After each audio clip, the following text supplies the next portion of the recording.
Hey guys, my name's Chelsea. Welcome to my first ever YouTube video. I am a mother of one little boy and he is the absolute love of my life. I love him more than anything in this entire world. But again, that does make me a mother, and so today I was going to be talking about things I didn't expect to change after giving birth. Some of these things are like, obviously, you can read it in every article ever. Some things, one thing I think is very probably unique to me, and if anyone else has experienced it, then please go ahead and let me know, because it was weird and I don't know why. I don't know what happens. Number one, the first thing that I did not expect to change after I gave birth to my son, I randomly stopped being nauseous. My whole life, pretty much since I can remember. I'm sorry if you hear any banging. Something's going on downstairs. I live in an apartment complex. I'm on the 3rd story, so usually there's no noise, but I guess there's right now. Anyway, so one thing that I didn't expect to change is that I randomly stopped being sick. So basically my entire life, since I can remember, I think the time that I remember it being most dominant was probably middle school, high school. I was sick all the time. I wasn't like puking, but I was always nauseous, and it would get really bad to like the point where my now husband, back then boyfriend, would get very disappointed sometimes, because like we'd plan to do something. We'd plan to go out and go on a big date, or we'd plan to go out to dinner or go to a movie. In fact, on our first date, which was at a movie theater, I remember being super sick, and he was like, do you want to go home? And I was like, no, I'm okay. And it wasn't nerves, it was like legit that I was just nauseous as all hell, very nauseous. But yeah, and it would get to the point sometimes where I would pretend I was more sick than I was, like pretend I actually threw up or pretend I was running fever just so I could stay home from school, because I was so sick all the time. And for some reason, after I gave birth to my son, it just disappeared, which was weird. I don't know if it's some kind of placebo effect. Like if I was never as nauseous as I thought I was, and then I experienced true nausea when I had a kid, when I was pregnant, right? And then so after the pregnancy, it was like, wow, this is a piece of cake. I don't think that's it though, because nausea, no matter what, sucks. And I don't think lighter nausea would be less bad just because of having experienced extreme nausea. I went to my doctor, talked to him about it. I thought maybe I had a food allergy. So we did a bunch of tests. They're like, no, you don't have a food allergy. You might have a food sensitivity, but we can't track that. It doesn't come up in anything that we can test for. So if you want to figure out if you have a food sensitivity, just cut out one thing for a week and then eat something for a week and see if you feel better, which did not work at all. It didn't help. But yeah, for some reason, giving birth to my son, suddenly I'm not sick anymore. And it's great, because now I have a little toddler to chase around. So it's a really good thing that I am no longer sick. Number 2, this one a lot of people experience. So for me, something that was a big life changer was the brand new feeling of love that I felt when my son was born. I know a lot of people probably talk about this. It's not like it's the first time you heard it, but I had to throw it in the list because I wasn't expecting it to be as big of a change as it was. So, I always heard, oh yeah, like, it's this insane new type of love, and you'll never experience it unless you have a child. And, in my brain, I was like, well, I must kind of know what it's like. I would compare it to my cats. It's kind of silly to think back to now, but I loved my kitties growing up, still love my kitties. We would take a lot in. We've had a lot die from different diseases, feline leukemia, feline AIDS, different things like that. And, anytime that we would lose one of them, it was extremely hard. I would cry and mourn them, and I still think about them. 10 years later, 5 years later, yeah, the way I felt about my cats and my little fur babies must be similar to the way that I would feel about a child.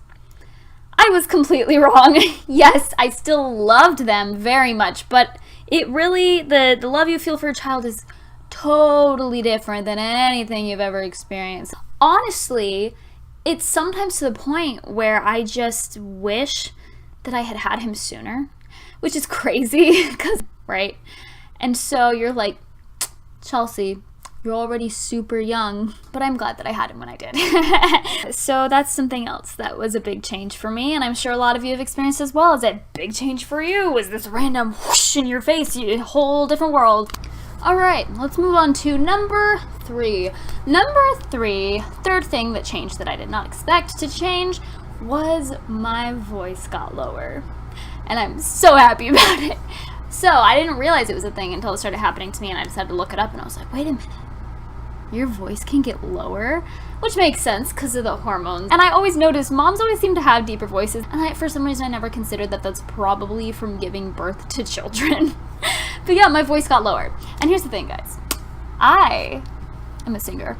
I was in high school at least. I don't really do anything now, but I still love to sing.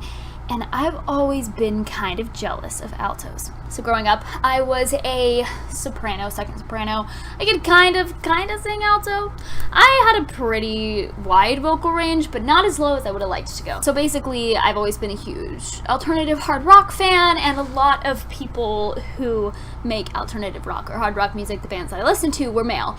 And I've always loved the way that sounded, always loved their voices. I wished I could sing along in the same key that they were in. And so when I noticed my voice getting lower and suddenly I could sing along to things that I wasn't able to sing along to on key with them, it was so exciting. I like my voice more. I like my singing voice more. I'm more confident in it. I already was pretty confident in it, but I'm like way more confident in it now. The only thing that was like the downside to that was that my breaking point moved. And if you sing, you probably know what a breaking point is. It's the part in your voice that separates your head voice to your chest voice. You know, that thing right there.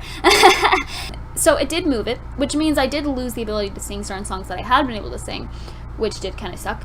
But, again, I did gain the ability to sing lower, which is a bigger perk to me because I've always liked lower singers, and now I am one. And my voice also is kind of really high and super obnoxious, and it's still pretty high, but it's not as high, which is great because I feel like my voice is nasally too, and it just wasn't a good combination. Anyway, though, yeah. One thing I wasn't expecting to change was a voice changing, and I'm still super happy about it. Fourth thing that was unexpected that changed for me was meal options. I learned new things to cook, and I don't think I would have earlier in my life if it hadn't been for having a baby.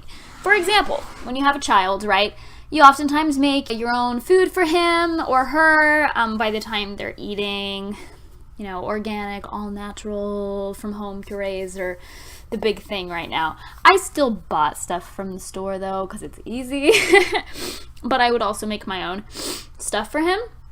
Oh, sorry, I just got the sniffles. I don't know what's going on. For example, trying to get him to eat vegetables. He loves fruit, loves fruit, but not so much vegetables.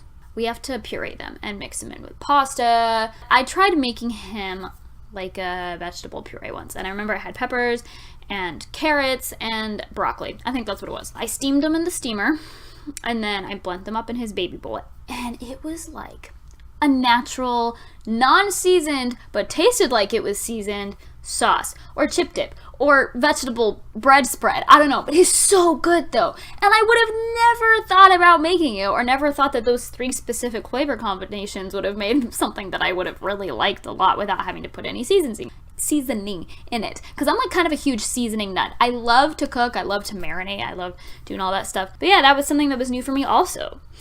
Another example was, if you've ever had loaded baked potato soup, and if you haven't, I recommend you look up a recipe. In fact, I'll put one in the link in the description below. I'll put my favorite one in the link in the description below.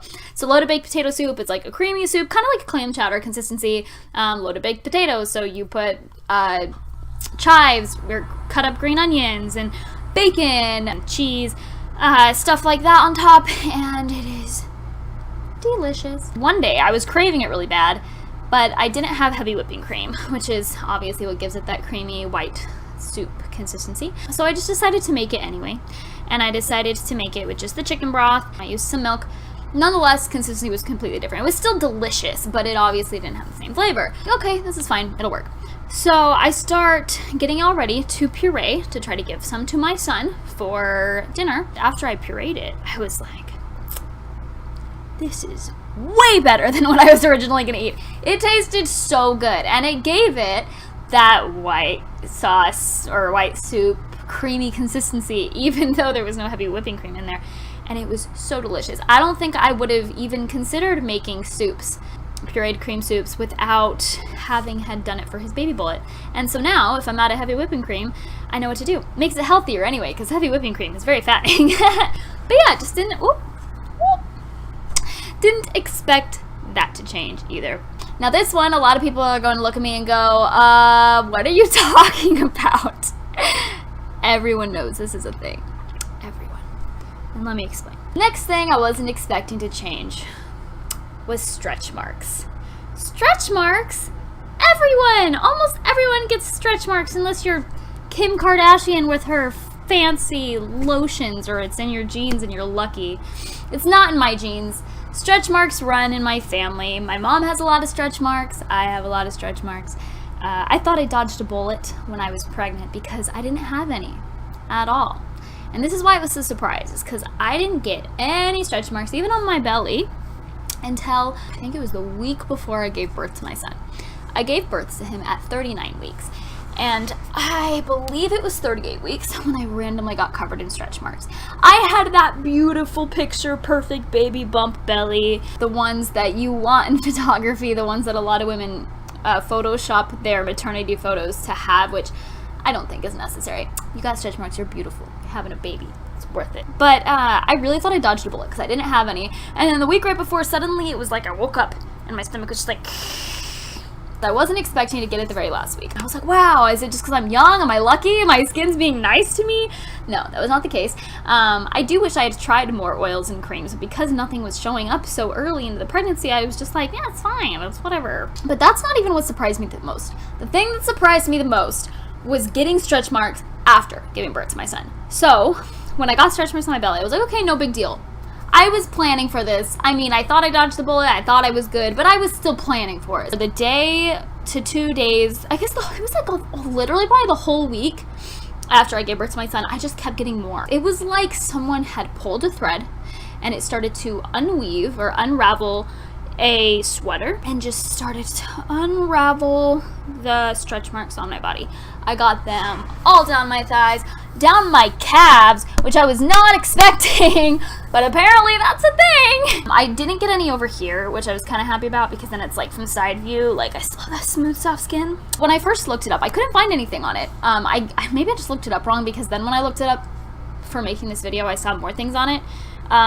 Again, it's oftentimes genetic, and I don't know if it's because all the tight skin that was from your belly after you give birth just gets released, and so it just like all the skin up here was being pulled the whole time and you didn't know, so when it was randomly released it just like lost it. Like I think I've heard that when you're really heavy and you start to lose weight really quickly, you get stretch marks from losing the weight, just like how you can get stretch marks from putting on weight too fast, just because your skin's elasticity can't work with you, and so it starts to do weird things. I'm assuming that's why, but I didn't know it was a thing. So if you're pregnant now and you've got nothing and you're thinking, I'm good, don't get too excited. You're probably not good. Unless it runs in your genes and your mom has none, then you're probably good. Alright guys, thank you so much for watching. If you liked the video, liked me talking, and would like to see more videos about me and my mom life, then go ahead and subscribe down below and hit the little bell notification so you get notifications when I post, because obviously this is my first ever video. I'm hella small and I'm probably not going to pop up in your recommended. Bell notification, subscribe, and keep an eye out for new videos. Thanks guys, have a wonderful day.